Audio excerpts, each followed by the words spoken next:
Hey everybody, Nick here, and today I got a review for you of this very interesting little knife right here. This is the Spyderco Sliverax. First off, though, I want to thank my buddy Nico for sending this guy along. This is a knife that I had seen at Blade Show that I, had an eye on, and Nico wanted one, so he ordered it and had it sent directly to me. So Nico, thanks for that. Next thing, size comparison. Right here, Spyderco Delica, Ontario Rat number 1. So you can see in terms of blade length, this is not a small knife. Even in terms of handle, although it compresses nicely, it's a full-size knife. Right here against Spyderco PM2 and what the heck, Benchmade 940. So again, relatively big in the blade, all told. Next thing, this is designed by Paul Alexander. He's an automotive engineer, actually from my neck of the woods, who has a passion for making knives as well, and has submitted a couple of designs to Spyderco. The Ouroboros was one of them. Now there's this guy. It is a very, very nice, very interesting knife, and it's very distinctly weird, which I really appreciate. And it is a good follow-up to the Ouroboros, which I've got a full review up of. It was a great design, but it was left a little bit too expensive and undermade to win many hearts, and so it's certainly mine. And then finally, a quick note. This guy, unlike the Ouroboros, which was made in Japan, this guy is made in the Spyderco Taichung plant over in Taiwan, and, well, it absolutely shows. So anyways, let's go ahead and jump into the good, the great, the bad, and the ugly of your Spyderco Sliverax here.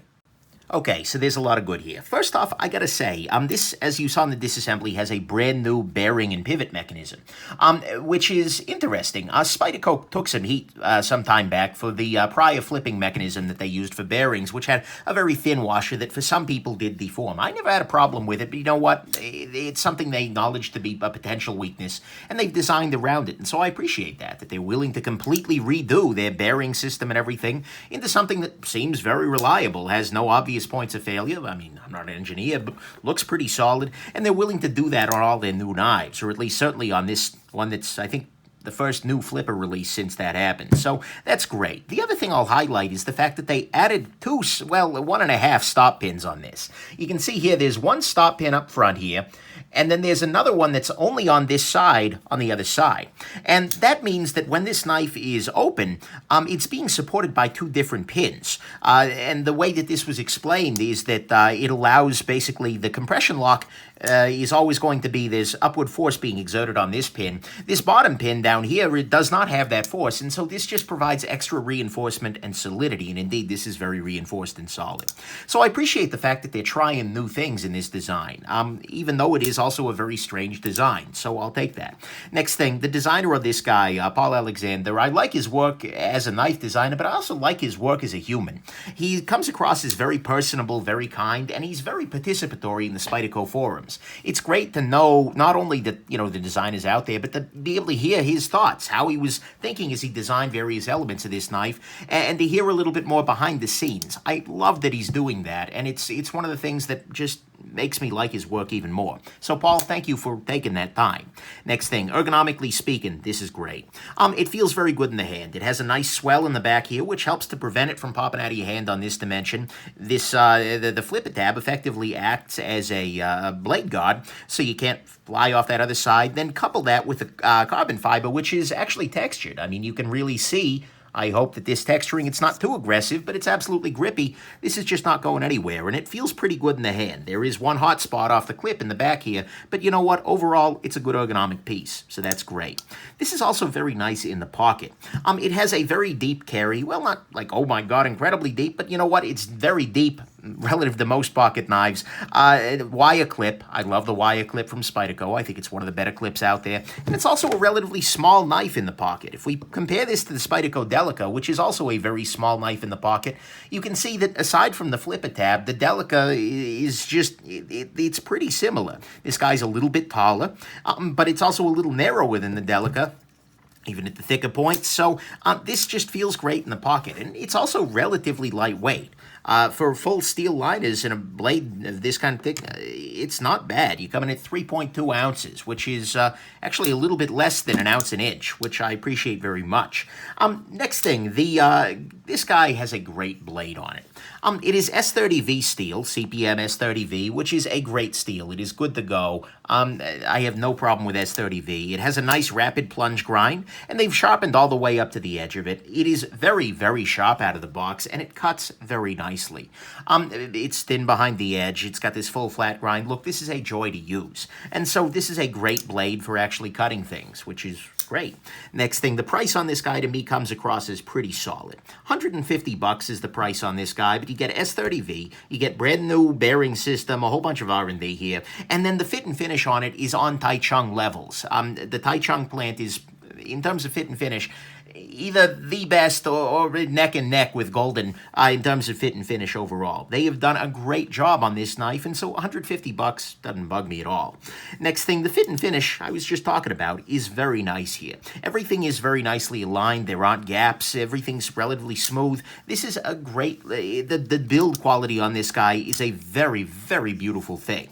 I love very much this knife in the hand, and just even examining it as an object, all the tolerances really feel there. This is a great example of Taichung's good work. And indeed, you can see that in some of the details. Like, for instance, check this out. Spyderco CPM S30V are kind of wrapped around the contour of the handle. Same thing on the other side here.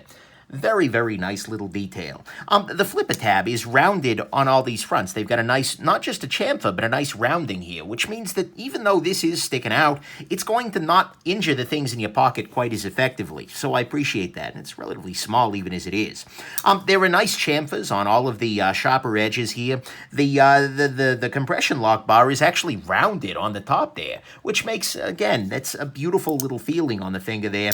This has, for the first time out of the Taichung plant that I'm aware of, an actual chamfer applied to the inside of the Spidey hole, which makes this a real joy to use, particularly flicky-wise. At least for me, you can remove fingernail material pretty readily on some of the Spyderco Spidey holes out there, but they fixed that, which is great. All the hardware is just fully recessed. It's sharp and beautiful. Look, I mean, this has just got great, great details. And so this is a beautifully made knife. Next thing, this is a beautiful finger flicker knife. If you love doing the middle finger flick, you are going to absolutely adore this knife. This has a super satisfying middle finger flip. And it also has a very satisfying thumb opening. That seems like a silly thing to say because that's not all that hard to get right, but the detent is such that it feels very nice. And with the smoothness of the bearings, it feels great as well. And so you have 3 different ways to open this knife, with the flipper tab, with the flick, or just using the thumb, as usual, to pop it open. And so all of them are very nice, and to me at least that's what's good here, is that you get a very nice thumb opening, you get a very nice finger flick, you get very nice details all throughout the knife, stellar fit and finish, a solid price, especially coming out of the Taichung plant with that level of finishing, a great blade that actually cuts things well, it carries nicely, it's great in the hand, the designer himself is just great to the community, and they've tried an entirely new bearing and pivot mechanism in response, I suspect, to some of the complaints raised in the past, and it's a nice move. So let's talk about what's great about this knife. To me, what's great here is the Spyderco compression lock. I love the compression lock for a bunch of reasons. Just to give you a sense of what I'm talking about here, you can see that there's this little area, this little shelf on the back of the blade here. When you open the knife, this little piece of liner slides over. And so you can see that this piece of liner is sandwiched between that little shelf and then the compression, the stop pin on the top there, which means that in order for the blade to close, it would have to smush down that chunk of liner, and that's really going to be hard to do. And so the compression lock itself is a very solid lock, and indeed this feels very solid. I don't know if it's the compression lock, the multiple stop pins, whatever, it feels very solid. But you also get some nice conveniences with it, because the compression locks, you never need to have your fingers in the slicing path. I mean, seriously, I can open this and close it on a liner lock. You need to put your thumb in here. A frame lock, put your thumb in there. A back lock, you have to do weird gymnastics. Comp lock is very, very easy to operate. And it also allows for a nice action on bearings that we see here. It allows a shape that I don't know that would work otherwise. This is a very strange shape that you could do the frame lock or a liner lock with. I don't know that that could even happen. But on the whole, I love the compression lock, and it works very well here as well. So, to me at least, that's what's great here, is you're getting all the advantages of the compression lock along with a pretty interesting and different style. Let's talk about what's not so great, the bad. Okay, so on the bad side, first off, something that is not great, but that I can understand. And that is the thickness of this blade. we can see here that the blade on this guy is relatively thick. We are right in the same vicinity as the Spyderco PM2. The thing is, though, it kind of makes sense why this had to be the case if you look at the pivot region. I mean, take a look at that. You have right there the bronze-looking areas, which are the washers containing the they're washers containing the bearings. And then in the middle there, that's the area that's actually gripping the pivot. If they were to make this blade stock much thinner, that little area would get thinner, and then you'd end up with problems, and mainly weaknesses. And so I think that they needed to probably make it as thick as they have for this design. But it was still a little bit caught me off guard, like, whoa, that's a thick blade. With the full flat grind and the aggressive sharpening on here, I think it still cuts fine. So I'd like thinner, but I can understand why I can't get it with this particular design. Next thing, this little area back here, this is a potential bugaboo for people with big fingers. The problem with any compression lock flipper is that you have the flipper tab wants to travel through the area where the compression lock needs to live. And in fact, when I handled the prototype at Blade Show, this was much bigger, much more of a problem. I think that maybe the compression lock cutout was a little further forward. And so for me, at least, it was very easy there, using that prototype, for this flipper tab to hit my finger as I closed the knife again. That wasn't a great feeling. On this production model, though, they seem to have moved it back or adjusted some other aspect of the design. I obviously can't compare the two. And so for me, it's no longer a problem. But I've had some viewers who have exceptionally large fingers report that it is common for them to feel this flipper tab hitting their fingers as they're closing the knife. And so that is something to keep in mind. The maker of this detailed in a message to me how much thought went into keeping this this compression lock region kind of that location. And that trade-off between having it be far away from the tab, but then you might get a mushy feeling and you might get less solidity in the lock. But if you have it too close. So I think a lot of thinking's gone into it, but for people with really big fingers, that may still be a concern. Next thing, because of the arrangement here, on a flipper knife, there are two ways to disengage it. One is to use a light switch motion where you're pulling backwards like this. The other is to press directly down using what's called a push-button approach. And the problem with this guy is that if you use the push-button approach, it's very easy for your fingers to land right down here, right as the blade closes, and that makes the compression lock just pinch the tip of your finger here. It's not a big deal, but, it is something that you're going to feel. And so if you are a big fan of push-button flipping, this is not going to be your best approach. Luckily, the light switch method seems to deploy the knife more reliably too, so I don't miss it so much, but it's a thing. And then finally, on the bad side, the only real ergonomic miss on this guy is this area of the wire clip. I love the wire clip for many, many reasons, but unfortunately, these two parts back here can make for a serious hotspot, and indeed they do for me. If I really bear down on this knife, you can absolutely see these two guys have left a nice little indentation on my hand. That's not incredible. It's still ergonomically pretty decent, and especially if you're not really cranking down on there. But this is absolutely a hot spot there, and that is one disadvantage of your wire clip. Let's go. So that's the bad here, is that the clip's hot spotty. Push button flipping does pinch your finger if you land quite wrong. Bigger fingers might struggle because the flipper tab does travel through this area. And then finally, the blade stock is thicker than expected, but given everything that they've had to fit in there, I kind of get it. So let's talk about what's ugly here. And the ugly is that the detent on this guy is just not great. It has a very weak detent relative to most production flipper knives coming out of other companies. Unfortunately, Spyderco seems to have a problem with strong detents on flippers.